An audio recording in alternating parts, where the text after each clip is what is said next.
Hello बच्चों, आज मैं फिर से कुछ एग्जांपल्स लेके आई हूँ प्रॉब्लम्स बेस्ड ऑन अल्फ़ाबेट पे। फर्स्ट क्वेश्चन है, how many such pairs of letters are there in the word direction, each of which has many letters between them in the word as there are between them in English alphabetical series. Question आपसे कह रहा है, आपको एक word given है direction. आपसे कहा गया है कि इस वर्ड डायरेक्शन में जो लेटर्स गिवन हैं, किन लेटर्स के पेयर में उतने ही लेटर्स आते हैं जितने कि इंग्लिश अल्फ़ाबेटिकल सीरीज़ में आते हैं। इंग्लिश अल्फ़ाबेटिकल सीरीज़ हमारी वही है ABCD। अगर हम A से C देखेंगे तो A और C के बीच में कितने लेटर्स आते हैं? 1।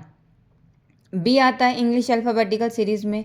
अगर मेरे गिवन वर्ड में A और C लेटर है और उनके बीच में एक ही लेटर है, वो लेटर कोई भी हो सकता है आपके वर्ड में, FGH कोई भी हो सकता है। हमें नंबर पे फोकस करना है कि नंबर ऑफ लेटर्स उतने होने चाहिए।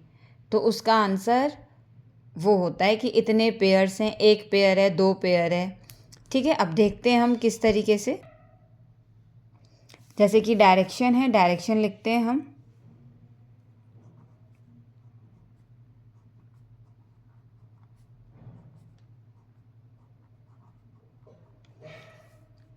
DEFGHIJKL कोई भी नहीं है। आई से देखते हैं, JKLMNO। आई के बाद JKLMNO। ओ उसी प्लेस पे है जिस पे अल्फ़ाबेटिकल में आता है। समझ में आया? हर एक लेटर से देखना है हमें। RSTUVWX EFGHIJ CDEFGTUVWIJK नहीं है। ठीक है, आप नंबर्स लिख लो, पोजीशन नंबर्स लिख लो, उससे भी बहुत जल्दी हो जाएगा। नंबर से भी जल्दी होता है। ठीक है, EFGHIJ CDTIIJ नहीं है। अब अगर मुझे क्वेश्चन में मेंशन है कि किस डायरेक्शन की तरफ से देखना है तो हम सिर्फ उस डायरेक्शन में देखेंगे। ठीक है, अगर मेंशन नहीं है तो हम फॉरवर्ड और बैकवर्ड दोनों डायरेक्शंस में देखेंगे। और जैसे हम एन से देखेंगे, NO PQRSTUV OPQRSTUV JKLMNO TUVWXY CDEFGEFGH RSTI। तो डायरेक्शन वर्ड में हमारे कितने पेयर्स हैं ऐसे जिनके बीच में उतने ही लेटर्स आते हैं जितने कि अल्फ़ाबेटिकल सीरीज़ में आते हैं। इसका आंसर हो गया आपका 2। ठीक है, नेक्स्ट क्वेश्चन है आपका, how many such pairs of digits are there in the number. Same question है। अब हमें क्या दे रखा है? नंबर दे रखा है। नंबर दे रखा है 5 9 6 7 4 8 3 9 2। अब हमसे कहा है फॉरवर्ड और बैकवर्ड दोनों डायरेक्शंस में ऐसे पेयर्स निकालने हैं जो जिनके बीच में उतने ही नंबर्स आते हैं जितने कि न्यूमेरिकल सीरीज़ में आते हैं। जैसे अब इसमें हमें किसको प्रेफर करना है? काउंटिंग को प्रेफर करना है, 1 2 3। ठीक है, जैसे कि 1 से 4 तक कितने लेटर्स आते हैं? 2 और 3, 2 लेटर्स आते हैं। अगर मेरे इस वर्ड में 1 और 4 हैं तो उनके बीच में उतने ही दो नंबर होने चाहिए। वो नंबर हमारे गिवन नंबर में कोई भी हो सकते हैं। ठीक है, हमें नंबर पे फोकस करना है कि नंबर उतने ही होने चाहिए। अब देखते हैं, जैसे कि 5 है, 5 6 7 8 5 6 7 8 9 10 आगे नहीं है। 9 10 9 के बाद कोई नंबर ऐसा नहीं हो सकता क्योंकि 9 के बाद हमारे 2 डिजिट्स के नंबर स्टार्ट हो जाते हैं। ठीक है, 6 7 पहला पेयर आ गया मेरा, 6 और 7 8 9 10 नहीं है, 7 8 9 10 नो, 4 5 6 7 नहीं है, 8 9 10 11 नो, 3 4 नहीं, 9 के बाद नंबर्स में देखो, थोड़ा नंबर से क्या होता है जल्दी पता चलता है। 9 के बाद हमेशा हमारे 2 डिजिट्स के नंबर स्टार्ट हो जाते हैं, तो देखते ही पता चल जाता है कि आगे नंबर होगा या नहीं होगा। ठीक है, तो आप अल्फ़ाबेट्स वाले में भी क्या कर सकते हो, उनके पोजीशन नंबर्स लिख सकते हो और उसके बाद आपको पता चल जाएगा। अब ऐसे ही हम बैकवर्ड डायरेक्शन से देखते हैं। 2 3 4 5 6 7, हाँ देखो 2 3 4 5 6 7, 2 के बाद 7, इन दोनों के बीच में उतने ही नंबर्स हैं जितने कि हमारे न्यूमेरिकल सीरीज में आते हैं। 7 8 9, ये देखो 2 से 9 भी मेरा वही पेयर है। ठीक है, आगे 10 आ जाएगा, 9 10 नहीं, 3 4 5 6 7 8 9, 8 9 10 नहीं, 4 5 6, 4 से 6 भी वही मेरा पेयर है, उसके बीच में उतने ही नंबर हैं जितने कि मेरे न्यूमेरिकल सीरीज़ में आते हैं। 8 9 7 8 9, देखो अब हमारा 7 से 9 भी, 7 और 9 के बीच में उतने ही नंबर हैं जितने कि हमारे काउंटिंग में आते हैं। 6 7 8 9 10, तो कितने पेयर्स हो गए इसमें, 1 2 3 4 5, कितने नंबर ऑफ पेयर्स हैं जिनके बीच में उतने ही नंबर्स हैं, उतनी ही डिजिट्स हैं जितने कि हमारी अर्थमेटिक न्यूमेरिक सीरीज नंबर में होती है, 5। ठीक है, नेक्स्ट क्वेश्चन है आपका, how many meaningful English word can be made with the letters ATE using each letter only once in each word. अब आपको लेटर्स गिवन हैं ATE, इन तीनों लेटर्स को यूज़ करके हमें क्या करना है, मीनिंगफुल वर्ड्स बनाने हैं। कितने मीनिंगफुल वर्ड्स बनने हैं वो हमें अपना आंसर देना है। ठीक है, हर एक लेटर का यूज़ हमें सिर्फ एक बार करना है। एक तो जो जिस फॉर्मेट में गिवन है एक वर्ड, तो वही हो गया 8, एक हो गया ईट, 8 हो गया, ईट हो गया, और एक हो गया टी। तो इन लेटर्स को यूज़ करके कितने मीनिंगफुल वर्ड्स बन सकते हैं, 3 मीनिंगफुल वर्ड्स बन सकते। नेक्स्ट क्वेश्चन है आपका, how many meaningful English words can be formed with the. अच्छा देखिए, इसमें क्या दे रखा है, आपको एक वर्ड गिवन है इम्पैरेटिव।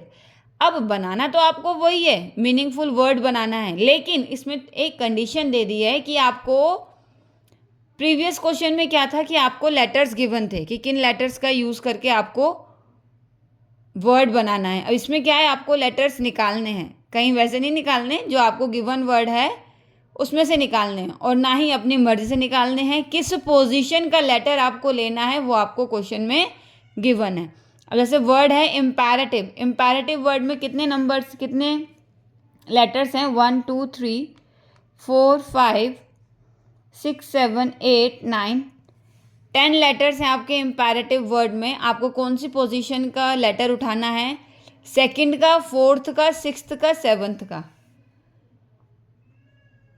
सेकंड का,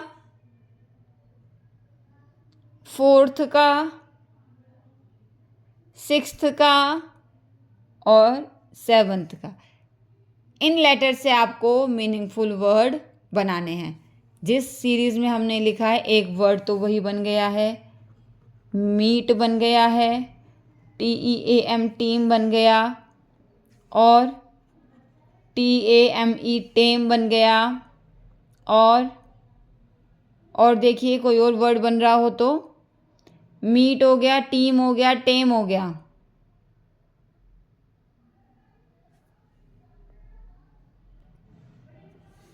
एक आ गया है MATE, मेट हो गया। ठीक है, नेक्स्ट क्वेश्चन है, if all the letters of word previous are arranged as per the English alphabet series. जो हमारे ये क्वेश्चंस है ना, इसमें कोई लॉजिक नहीं है, कोई फॉर्मूला नहीं है, कुछ भी नहीं करना है आपको। सिर्फ क्या करना है, जैसा क्वेश्चन में बोला गया है सिर्फ आपको वही करना है। जो कंडीशन दे रखी है उस हिसाब से आपको परफॉर्म करना है, और उसके बाद जिस फॉर्मेट में आंसर पूछा है आपसे उसमें आपको आंसर दे देना है, ठीक है।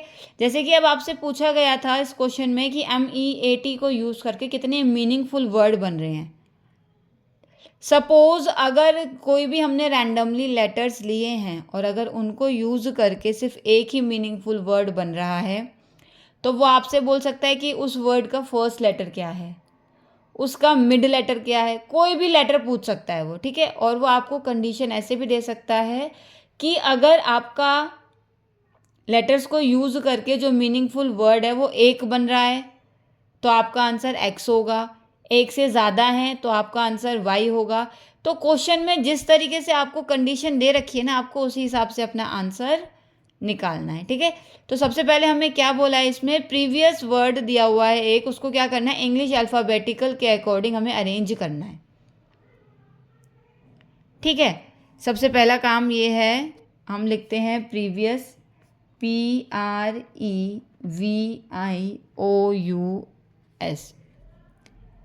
प्रीवियस वर्ड, इसको हम अरेंज कर लेते हैं। नंबर लिख लेते हैं, नंबर से पता चल जाएगा कि कौन सा नंबर पहले आता है कौन सा लास्ट में आता है। 22 हो गया, I 9 पे, 15 पे, 21 पे हो गया, S आपका 19 पे हो गया, ठीक है जी। अब देख लेते हैं नंबर। सबसे पहले आएगा आपका 5, देन आएगा आपका 9, देन आएगा आपका 15, then 16, then 18, then 19, then 21, then 22। ये हो गए आपके अरेंज अल्फ़ाबेटिकल ऑर्डर में। अल्फ़ाबेटिकल ऑर्डर में इंक्रीजिंग ऑर्डर में ही तो होता है, ये हो गया। अब लेटर्स लिख लेते हैं। ये है ई, ई के बाद है आपका I, O, P, R, S, U और वी।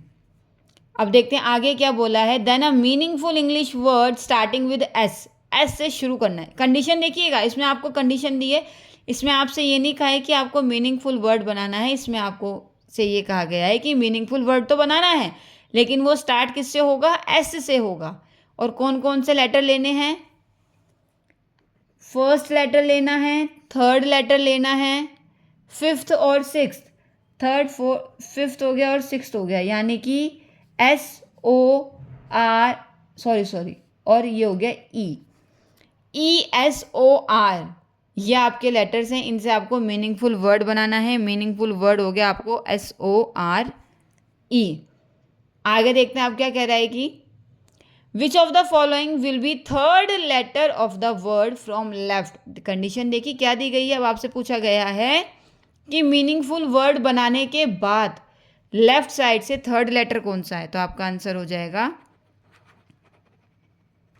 आर। ये क्वेश्चंस बहुत इजी होते हैं, जैसा हमें क्वेश्चन में बोला गया है बिल्कुल वैसा ही करना है। अल्फ़ाबेट सबको आती हैं, काउंटिंग सबको आती हैं, पेयर्स निकालने हैं, नंबर से जल्दी पता चलता है, मीनिंगफुल वर्ड्स बनाने हैं। मीनिंगफुल वर्ड्स बनाने के बाद वो कोई भी कंडीशन दे सकता है। जिस तरीके से क्वेश्चन में कंडीशन दी गई है उसी हिसाब से हमें परफॉर्म करना है और जो हमसे पूछा गया है उसी हिसाब से हमें अपना आंसर देना है। सो प्रैक्टिस करते रहिए और परफेक्शन लाते रहिए। Thank you. वीडियो अच्छी लगी तो चैनल को लाइक करें, सब्सक्राइब करें, वीडियो को ज़्यादा से ज़्यादा शेयर करें। Thank you.